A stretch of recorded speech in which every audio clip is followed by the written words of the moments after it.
नमस्ते प्रणाम दोस्तों, स्वागत है आपके अपने चैनल भोजपुरी कर में। तो दोस्तों, फाइनली खेसारी भैया के न्यू सैड सॉन्ग जिस गाने का नाम है तू हूँ रोबो रानी, इस गाने का टीजर रिलीज कर दिया गया है ग्लोबल म्यूजिक जंक्शन चैनल पर।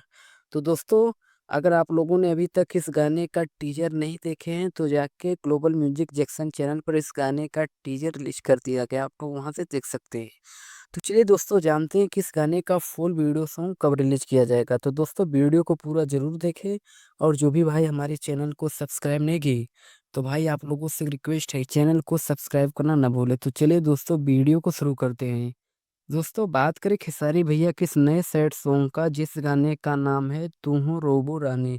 तो दोस्तों, इस गाने को गाए हैं खेसारी भैया, मतलब दोस्तों यह एक सोलो सैड सॉन्ग है।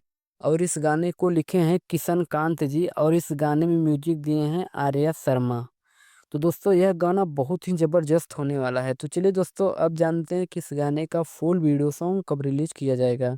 तो दोस्तों, इस गाने का फुल वीडियो सॉन्ग 7 दिसंबर को, यानी दोस्तों कल सुबह 6:30 बजे ग्लोबल म्यूजिक जंक्शन चैनल पर रिलीज किया जाएगा। जी हाँ दोस्तों, इस गाने को 7 दिसंबर को सुबह 6:30 बजे ग्लोबल म्यूजिक जंक्शन चैनल पर रिलीज किया जाएगा। तो दोस्तों, इस वीडियो में बस इतना ही, फिर मिलते हैं नए वीडियो में, तब तक के लिए धन्यवाद दोस्तों।